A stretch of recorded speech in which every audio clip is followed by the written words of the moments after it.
Hello, my name is Angelica, and in this video I'm going to break down the energetics and metaphysics of male pattern baldness as a token of hope and understanding for a lot of people who believe that this is simply a unavoidable genetic condition of aging and something that men get more than women.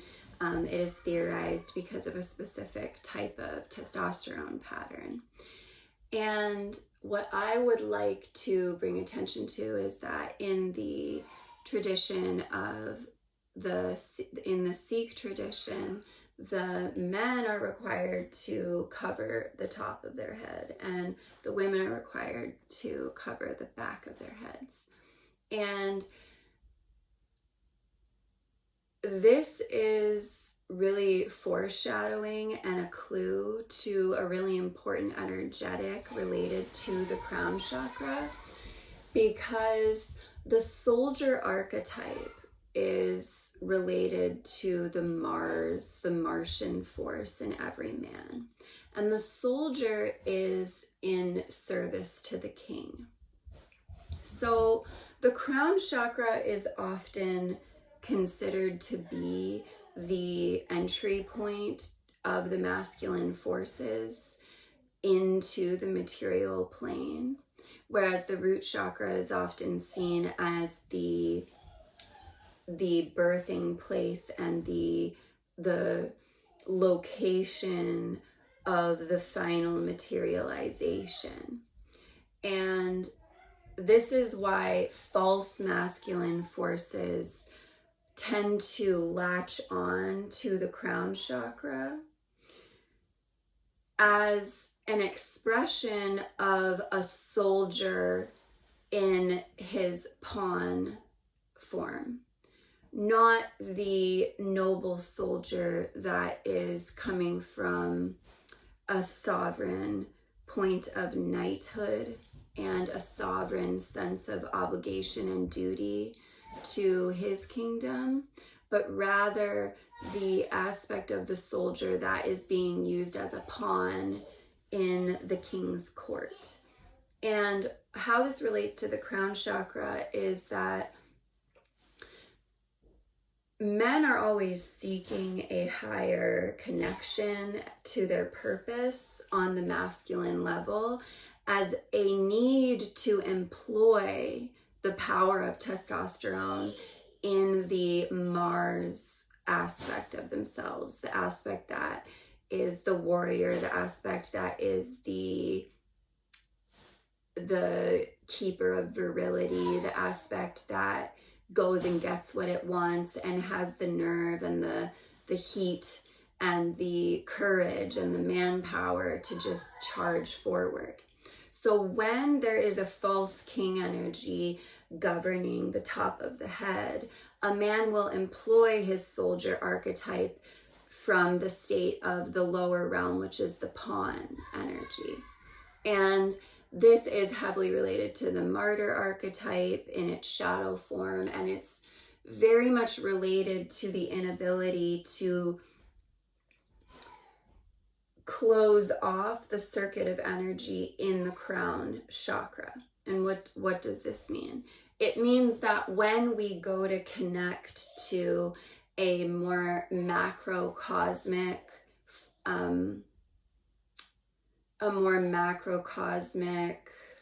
link to what's going on in our microcosm, where we're asserting our willpower. And in men, the willpower is such an important part of the relationship to the masculinity. And willpower is something that both men and women have to refine and exert, but the masculine principle is the will principle. And so when the will is being used as if it is, as if the personal agency is several steps removed from the personal willpower, it's employing the testosterone force in a in a martyr way and in a victimized state. And so this creates like a state of immense burnout. It creates a state of, just like the feminine can be mined for its resources, it represents the masculine being mined for its resources in servitude to something that is less than the highest masculine purpose. So when a man has really blown out his crown chakra, it can occur through religious devotion as well, when there is a misplaced sense of surrender, because this crown chakra, every way that we organize masculine and feminine energetics requires the integration of the opposite polarity, even within the definitive geometry of it. So when we're saying that the masculine force is associated with the crown chakra, and we're considering the energetic of receiving a signal from God, not as a patriarchal figure, but from the masculine aspect of God that is radiating a frequency that we have to receive, and there is a surrender of our body and heart and soul to the frequency in order to animate the force. So when we do not have a sovereign relationship with the higher forces as they connect into the crown chakra, we're going to be activating the energies of the crown chakra in a way that the body is not actually able to circulate the electrical current in the body. This is what creates this sort of blown out energy on the top of the head that creates the male pattern baldness. So what is the solution here? First of all, every man has to connect with his king archetype. It's necessary to know what you're willing to sacrifice yourself for and what you're not willing to sacrifice yourself for. It's important to know what you are willing to go to the front lines for as a man and what you're not willing to. And this is why the archetype of the soldier is so heavily wounded in our culture, because of the way that the elites and the government just use men. Yeah, they sacrifice young men in this blood ritual, basically, to these wars that are just not actually for the healthy defense of a territory, but for, corruption and conquest that is not even in its historical integrity of conquest, but as conquest as just absolute senseless violence. So the soldier archetype is also present when a man is every day going to work for his family, but really not fulfilled in his work. And this is why when we just accept and believe that these sorts of markers of aging are inevitable, we really bypass the spiritual and moral initiation that they are presenting.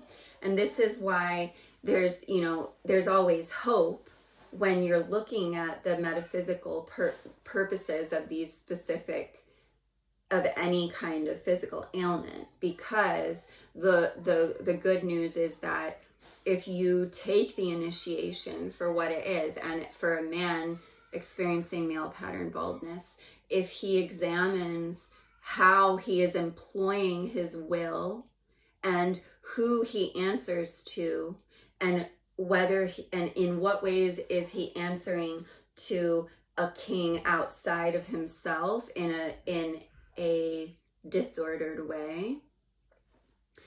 And in what way does he need to empower the king principle in himself to make sure that the ways that he is exerting his willpower are always serving the highest purpose that honors his own divinity, that honors his own kingdom? And this is obviously a really vast concept to talk about king energy and what it means for an individual man and for individual women. But I'm just going to say that royalty and monarchy are a natural part of humanity, but the king ultimately should empower the king principle in the common man. That is what the true king does. Represents the king principle in the common man, in the peasant, and in every sector of society, every caste of society. There is a king energy of dignity that all men must have access to be in a state of purity. So when we try to pawn off the king energy to a messiah character or to a patriarchal like sky daddy energy that is 100% just like eclipsing every other aspect of divinity, and when we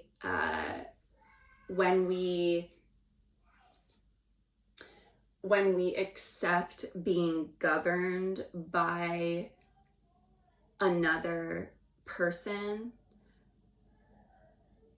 there is always going to be a confrontation between the lower soldier energy of the pawn and the higher soldier energy of the knight, which is a representative of the king truly and the inner king. If you would like to know more about this, I am available on Substack. I have many articles on Substack related to male issues and female issues. And yeah, I hope to be back on YouTube now that my second child is 18 months now. I have a little more space to channel these transmissions for you. Thank you.